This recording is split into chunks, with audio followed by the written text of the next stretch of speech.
Welcome back. So earlier today, I was speaking to some sources in the Prime Minister's office on background, and I asked their plan for preparation for tonight's election result. Their position, everybody tells you the same thing. Stay out of it. Gary Dewar just told us that, the former Canadian ambassador to the U.S. Let Americans determine their own elections.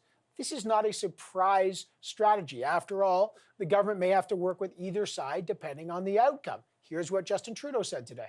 Many of us remember the 2000 elections that took a number of weeks before determining who would be sworn in January. We're going to continue to, watch and make sure we're standing up for Canadian interests every step of the way. But we will allow the American elections, obviously, to unfold as they will, and Canada will watch. Canada will watch. Conservative leader Aaron O'Toole said the same thing. It's not for me as a Canadian to comment on the U.S. election. So he said the same thing. Check this out.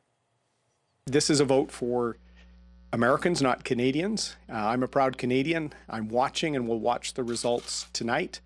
As Prime Minister, I will work very closely with whomever the Americans choose to be their president. The Americans are a very close and important ally.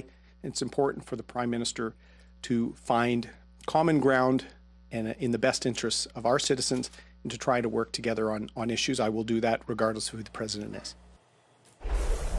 See, this is the thing. It's called the just watch them moment. You don't say anything, except if you're NDP leader Jagmeet Singh, who took a dramatically different path. He weighed in on the U.S. election with surprisingly candid and partisan tweets, and he said this. What President Trump has done is so far beyond what is normal that it is a moral imperative that we have to speak out and make it really clear that what he has done in his presidency is wrong. It would be better for the world if Trump loses, and I hope he loses today. Okay, how unusual is it for a Canadian political leader to weigh in on that, and what should Canada expect depending on the outcome in terms of key issues like energy or Buy American? Two former foreign affairs ministers join me now. Peter MacKay was minister, of course, under Stephen Harper, 2006. John Manley, minister under Jean Chrétien in 2000. Gents, always a pleasure to have you here. Let's start with the Jagmeet Singh thing. It was caught me a bit off guard, Mr. Manley. What did you make of his comments? Is that unusual? Is that prudent? What it tells me is he doesn't ever expect to be Prime Minister of Canada, because the others made the right comment. They're expected to work with whoever the United States chooses, and they will do so because they work for Canadians, and Canadians' interests are going to be served by having some kind of working relationship with the President of the United States. Jagmeet Singh doesn't obviously think that he'll ever be in that position, so he can say whatever he wants. We had some people on my caucus when I was trying to manage that relationship that felt the same way. And just like Jagmeet Singh, they were never Prime Minister. Interesting. Peter MacKay, look, it may work for his base. There's a lot of folks, because Donald Trump is polarizing, that really have cheered him. Others have been baffled by it. What's your take? Yeah, I think it's intemperate.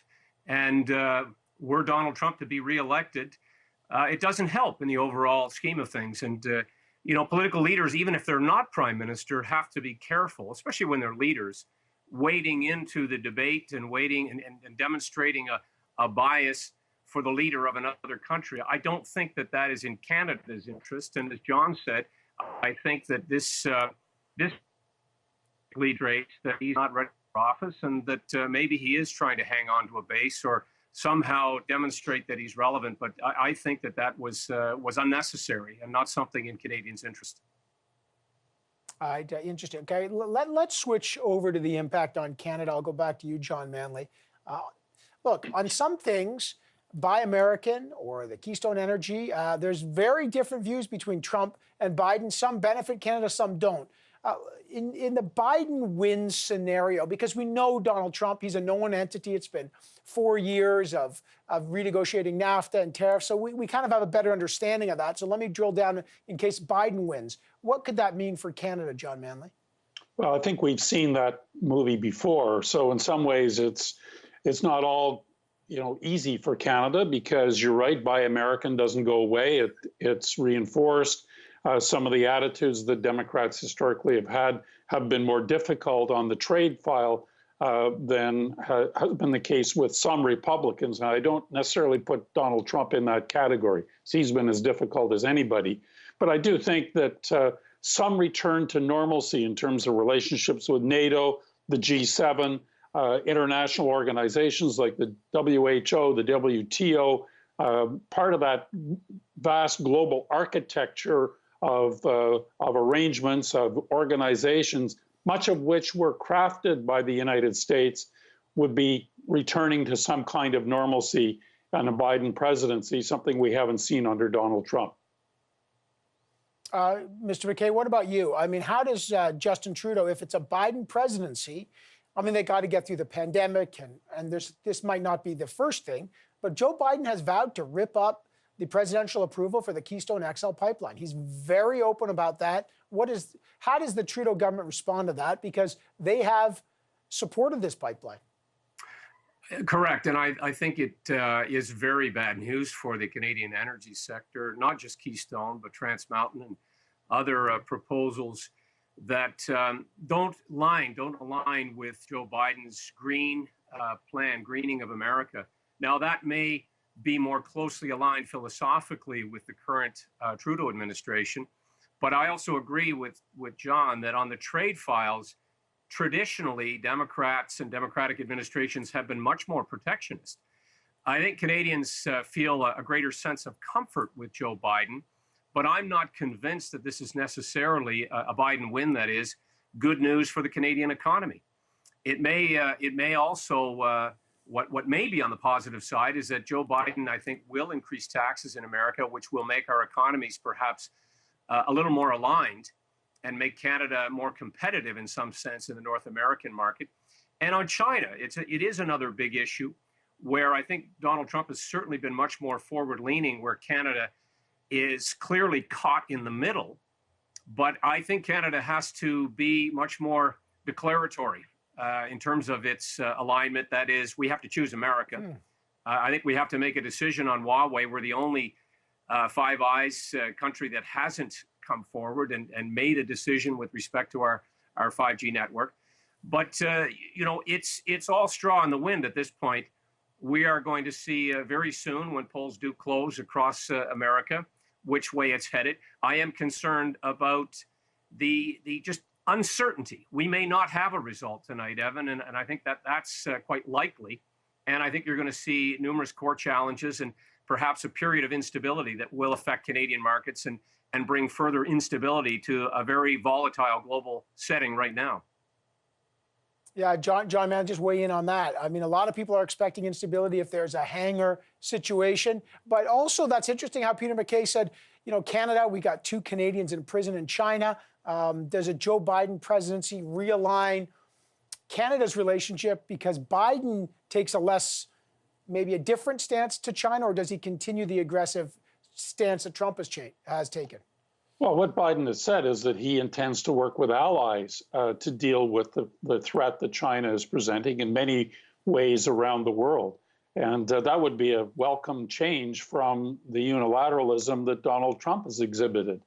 And I also think that for Canada, we've been kind of stalemated by the fact that we're holding a Chinese citizen in our court system, and 2 Canadians, totally innocent, are being held by the Chinese really as virtual hostages to the Meng Wanzhou situation. So if Joe Biden were to say, look, the hostage diplomacy is not furthering U.S. interests, we need to deal with China directly and together, that could only be better for Canada, because we're just too small and too irrelevant to do it on our own. And it's got us into a real jam. Well, I hope we're relevant. But real quick, Peter MacKay, I know you've decided this week, you announced you're not going to run in the next Canadian election, which is too bad. But I would just say this. Maybe you'll watch the election tonight and say, no, I got a taste for electoral politics. You ever? I mean, I don't see that happening. Is it never say never? Is it never say never, Peter? Well, what I do know is that relationships are important. And what was said earlier by a number of commentators and politicians is that we have to get along with the Americans and we have to foster those relationships the way John Manley did with Tom Ridge. I tried during my time in office with people like Condoleezza Rice and Bob Gates and others. And we have to work with the incoming administration, whoever it may be. One of the interesting thoughts that I had today was that, you know, Donald Trump has about 4 years political experience, and Joe Biden about 47 years. But I think seniors are going to have a big say in today's election in the United States. Yeah, they always do. John Manley, Peter MacKay, guys, thanks so much, gents. Always a pleasure.